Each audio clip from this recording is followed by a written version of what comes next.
कादरी कर कादरी रख कादरियों में उठा कदर अब्दुल कादिर कुदरत नुमा के वास्ते कि मैंने देखा कि कुछ लोग आकर दादो तहसीन से नवाज रहे थे। मैंने देखा कि जब वो कुछ इनाम दे रहे थे तो किसी के हाथ में पीतल की अंगूठी है, किसी के हाथ में 2 अंगूठियां हैं। याद रखिएगा, ये जलसे तफरीगाह नहीं होते हैं, ये जलसे तफरीक करने की जगह नहीं होती। आज हमारी कौम का, हमारी इस जमात का जो हाल अबतर से अबतर हो रहा है, इसकी सबसे बड़ी वजह यह है कि हमने जलसों और कॉन्फ्रेंसों को सिर्फ एक रात का हंगामा करने का एक जरिया और तमाशा बनाने की कोशिश करी है। आपको बुरा लगे, आई डोंट केयर, बात जो सच्ची होगी मैं कहूंगा। आपने जलसे को तमाशा बना दिया। ऐसे खतीबों को बुलाते हैं जो सिर्फ लतीफे सुनाते हैं, ऐसे मुकर्रिरों को बुलाया जाता है जो आपको हंसाते हैं। क्या ये मिंबर रसूल इसीलिए रह गया है? क्या मिंबर रसूल इसीलिए रह गया? आपके वालिद का अगर सामने जनाजा हो, मैं कहूं उसी मुकर्रिर को बुलाकर कहिए 4 लतीफ़े सुनाए, ताकि आपके दिल में जो गम है, जो आपको जो फिक्र और आपके अपने अजीज के जाने का जो गम हुआ है, वो गम दूर हो जाए। क्या आप कर सकते हैं? करिएगा? आप नहीं करिएगा। क्यों? क्योंकि आपकी गैरत गवारा नहीं करेगी।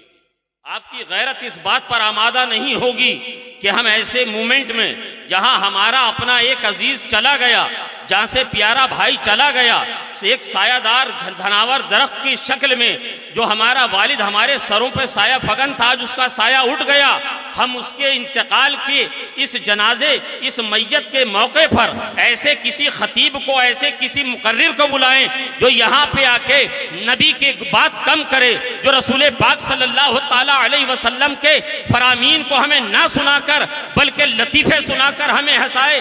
हमारी ये गैरत गवारा नहीं करती तो ऐ मुसरीपुर के गयूर मुसलमानों, तुम्हारी गैरत ईमानी क्यों मर जाती है जब मिंबर रसूल पर एक सैयद आलिम दीन के और उसके नाम पर एक ऐसी अजीम महफिल बनाते हो, एक ऐसा जलसा मनाते हो और उसमें ऐसे ऐसे खतीबों को बुलाते हो जो सिर्फ लतीफे बाजियां। क्या बात है, अच्छा पैगाम है, वाह वाह वाह वाह। बात कड़वी लगे तो मैं पहले कह चुका हूं, आई डोंट केयर, इसलिए मेरी रगों में हुजूर सदरुल फाजिल का खून है, मैं परवाह नहीं करता हूं। वाह वाह। मैं आपकी चापलूसी करने के लिए नहीं आया हूं।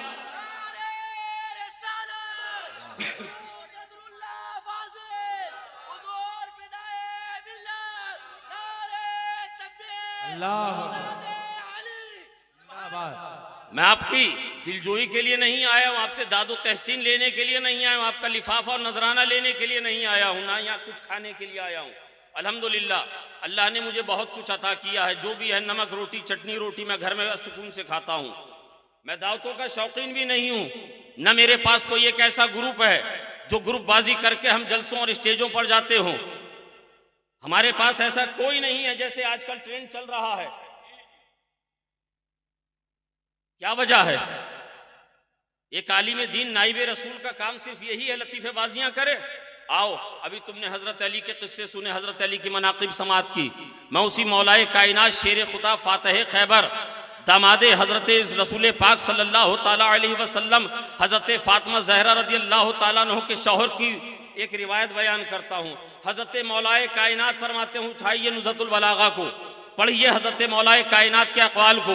आप पढ़ेंगे, हजरत मौलाए कायनात फरमाते हैं, परवरदिगारे आलम ने इस कायनात आलम का जो वजूद है, जो एक बिल्डिंग जब हम बनाते हैं, एक मकान बनाते हैं, उसका एक स्ट्रक्चर होता है, उसका एक फाउंडेशन होता है। उसको कायम करने के लिए, छत को कायम रखने के लिए उसमें कुछ सुतून दिए जाते हैं, पिलर दिए जाते हैं, ताकि वो बिल्डिंग बनी रहे, उसका वजूद कायम रहे, उसका बैलेंस बरकरार रहे। हजरत मौलाए कायनात फरमाते हैं, परवरदिगारे आलम ने इस निज़ाम कायनात को कायम रखने के लिए 4 नफूसे कुदसिया का इंतखाब किया है। 4 नफूसे कुदसिया का इंतखाब किया है।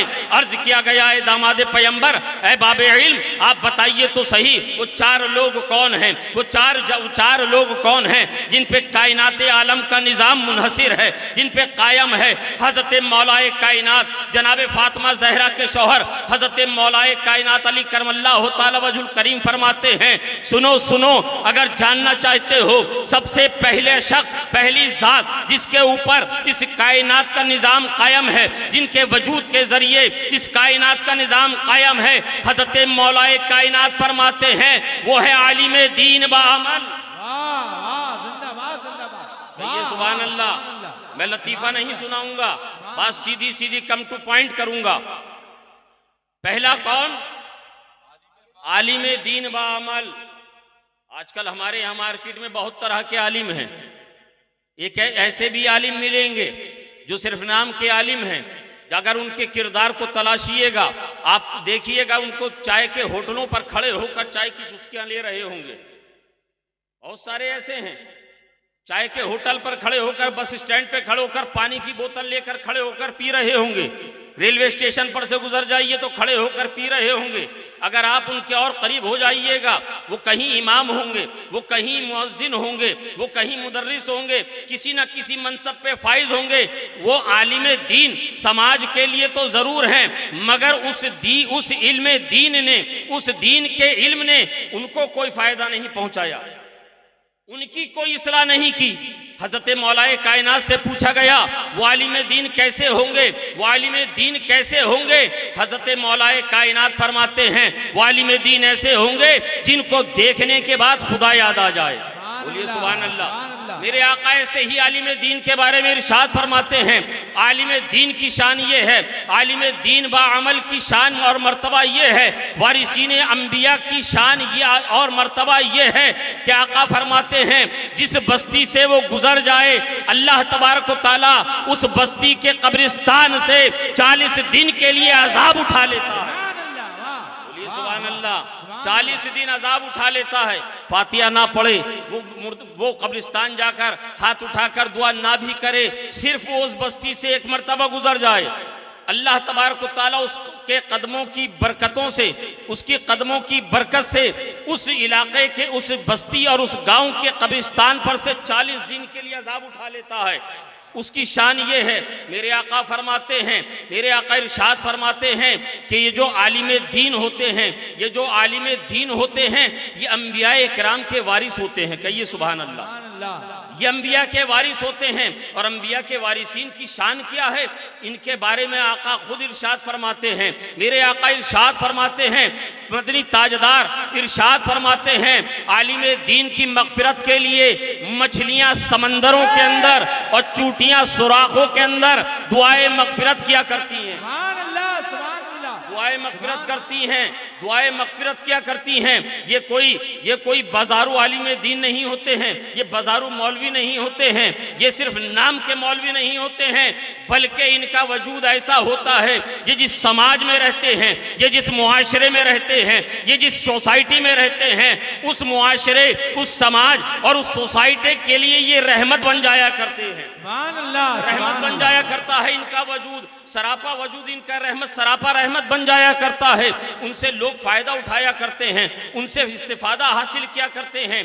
आप इस्तिफादा हासिल करते तो आज आपकी ये हालत नहीं होती। मैंने देखा कि 2-2 अंगूठियां, 3-3 अंगूठियां और चांदी के अलावा पीतल और कांसे और तांबे की अंगूठियां। क्या आपको ये नहीं पता, आपके इमाम साहब ने, क्या आपके मोहल्ले के इमाम साहब ने खड़े होकर मिंबर से आपको ये नहीं बताया कि रसूल पाक सल्लल्लाहु ताला अलैहि वसल्लम ने इरशाद फरमाया है, ऐ मुसलमानों, मर्दों के लिए इरशाद फरमाया है, मर्द के लिए 4.5 माशा से ज्यादा चांदी एक अंगूठी की शक्ल में ही जायज है, उससे ज्यादा चांदी मर्द के लिए जायज नहीं। और चांदी के अलावा जितनी भी धातु हैं, चाहे तांबा हो, पीतल हो, कांसा हो, सोना हो या जो कुछ भी हो, उसको अंगूठी की शक्ल में हो या किसी जेवर घड़ी की शक्ल में हो, वो इस्तेमाल नहीं कर सकता है, वो इस्तेमाल नहीं कर सकता है। मगर मैंने देखा आपके हाथों में वो पीतल की अंगूठियां हैं। पैगाम ताजुश शरिया कॉन्फ्रेंस में आने वालों, कान खोलकर सुन लो, ताजुश शरिया मौलाना अख्तर रजा खान अजहरी अलैहि रहमतुर रिजवान, ये किसी एक बरेली के खानवादे के एक फर्द का नाम नहीं है, बल्कि पूरी मिल्लत इस्लामिया के वकार का नाम ताजुश। नारे तकबीर, नारे रिसालत, मसलके आला हजरत फैजाने ताजुश शरिया, फैजाने हुजूर सदरुल फाजिल औलादे गौसे आज़म। सुन्नियत के वकार का नाम ताजुश शरिया है। और ताजुश शरिया रदी अल्लाह ताला अन्हु के नमाज जनाजे को आपने भी देखा, हमने भी देखा। और जब हमने और आपने देखा तो हजरत इमाम अहमद बिन हंबल रहमतुल्लाह अलैह का वो कौल हमें याद आ गया। हजरत इमाम अहमद बिन हंबल का हमें वो कौल याद आ गया जब आपने मामूनियों से कहा था, ऐ लोगो अगर तुम देखना चाहते हो, तुम समझना चाहते हो हक पर कौन है, तो याद रखना हमारे और तुम्हारे जनाजे इस बात का फैसला करेंगे कि हक पर कौन है, हक पर कौन था। आज एक नहीं बल्कि यूट्यूब और सोशल मीडिया पर आप उठाकर डॉक्यूमेंट्रीज को देख लीजिए, 150 से ज्यादा की फेहरिस्त ये फकीर देख चुका है, जिन्होंने हुजूर ताजुश शरिया के इंतकाल के बाद सिर्फ मुसलमानों की नहीं, ये मुसलमानों की बात, सिर्फ अकीदतमंदों की बात नहीं कर रहा हूं, नॉन मुस्लिम्स ने भी जब उस पर रिसर्च किया है, तहकीक किया, जब उन्होंने इतना शोर सुना, अखबारों और रसाइलों के अंदर इतने मवाद को देखा, इतनी तहरीरों को देखा कि इतने लाख लोग बरेली शरीफ में ताजुश शरिया के जनाजे में पहुंचे, जब उन्होंने देखा, जब वहां से ड्रोन कैमरा और वहां सरकारी रिपोर्ट के मुताबिक जब देखा, कोई कह रहा है 40 लाख, कोई कह रहा है 50 लाख, कोई कह रहा है 70 लाख, कोई कह रहा है 1 करोड़ से ज्यादा लोग, हमसे लोग कहने लगे हजरत इतने लोग पहुंच गए, इतने लोग जनाजे में थे, सिर्फ 40 लाख थे या 50 लाख थे या 80-70 लाख थे या करोड़ 1.5 करोड़ थे। हमने कहा आप करोड़ 1.5 करोड़ की गिनती में क्यों जा रहे हैं? अरे आप ये क्यों नहीं सोचते, आपने ये क्यों नहीं सुना कि हमारे इमाम ने 1200 साल पहले इमाम अहमद बिन हंबल ने क्या कहा था कि हमारे तुम्हारे जनाजे इस बात का फैसला करेंगे। ताजुश शरिया ने अपनी पूरी जिंदगी जिस दीन की बका की खातिर वक्फ कर दिया, मसलके आला हजरत की इशाअत और तरवीज की खातिर वक्फ कर दिया, न जाने कितने तीर चले, किसी ने अंधा कहा, किसी ने नाबीना कहा, किसी ने बहरा कहा, किसी ने यहां तक कह दिया, ऑन रिकॉर्ड बात कर रहा हूं, सफेद रीछ तक कह दिया, ऑन रिकॉर्ड बात कर रहा हूं। ताजुश शरिया को कहा मुखालिफत नहीं हुई, ताजुश शरिया बस्ती बस्ती करिया, ताजुश शरिया के नारे की मुखालिफत क्यों ना कितनी हुई है, आप नहीं जानते क्या? ये उलमाए किराम जानते हैं, ये वारिसीन मेहराब व मिंबर जानते हैं, जो मुताला करते हैं, किताबों से का शौक रखते हैं, वो जानते हैं किस कदर मुखालिफत हुई। मगर जब ताजुश शरिया का जनाजा उठता है, जब ताजुश शरिया का जनाजा मोहल्ला सौदागरान से निकल के इस्लामिया इंटर कॉलेज की तरफ चलता है, तो कई दिन तक तो वहां से चप्पलें उठाई जा रही थी, हजारों लाखों करोड़ों का मजमा इस बात की शहादत दे रहा था कि जितने भी प्रोपेगेंडा करने वाले थे, जितने भी ताजुश शरिया के मुखालिफिन थे, उन तमाम के मुंह के ऊपर इन छोड़े हुए चप्पलों को ले जाकर रसीद करो। और ताजुश शरिया ने जिंदगी में भी बता दिया, इंतकाल के बाद भी बता दिया कि हक पर कौन था। हक पर ताजुश शरिया ने बता दिया कि जो मुस्तफा का गुलाम होता है वो दुनिया में भी कामयाब होता है, उसकी मौत भी कामयाब होती है और वो कब्र में भी कामयाब।